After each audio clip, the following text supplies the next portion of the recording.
Hey guys, it's me, Ari. Thanks for tuning in for yet another Spoken Word Saturday. If anybody wants to make a jingle for Spoken Word Saturday, that would be cool, so that I can stop going. I was the kid who was always climbing a tree. I was an only child, so I spent so much of my time outside in my backyard. We had tons of trees. Yeah, so that's what this poem is about. I guess it's sort of just a love letter to a very special tree in particular, and everyone out there who would climb trees.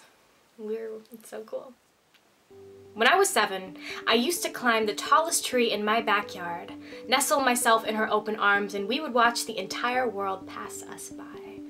I named her Grandmother Willow, not only because I had seen Pocahontas so many times the tape broke, but because this tree too could talk. She would whisper her secrets, the chime of her leaves in the wind was our special code, and she knew she was safe when she confided in me. She told me about my neighbor, that he often stayed awake until odd hours in the morning, that once she saw him kiss a woman who did not look like his wife in the middle of the driveway. We were mortified. We laughed when we learned the boy with sun-kissed cheeks and glasses had a crush on my mom. Grandmother Willow learned this when he stuffed anonymous love letters into our mailbox, and we laughed so hard that she cried. Her tears splashed across my body and they wouldn't wash off in the shower, but I kinda liked it. Honey residue lingered on my hand, slept with a piece of her in my bed, and I could root myself in the knowledge that she was always with me, watching out for me, perched high in the clouds, my tree, my guardian, the keeper of all skeletons that danced along our street. You see, a closet would have been a little too crowded, so instead, Grandmother Willow stood watch.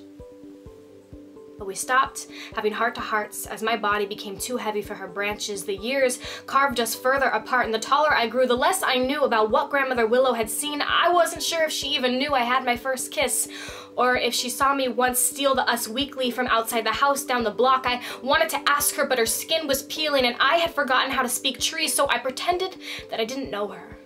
That she hadn't meant everything to me, did not flinch when her fingers were clipped. Her bark began to fade, and then one day I came home to find her gone. Shaved away. A stump. And for an entire week, I stayed awake at night with a lump in my chest and no one to share my secrets with, an only child who was finally alone. Recently, I came back for a visit. Held my breath as I ventured into my old backyard, places that had become overgrown and untouched, almost as wild as my own racing heart, a heart that for one moment stopped beating when I saw Grandmother Willow again after so long.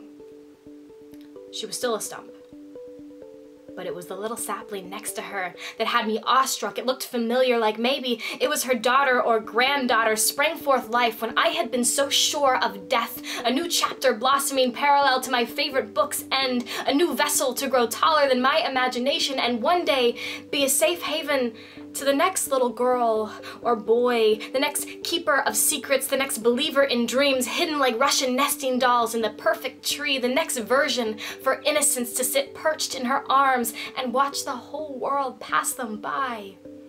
Grandmother Willow 2.0, maybe reaching heights that even her namesake couldn't go.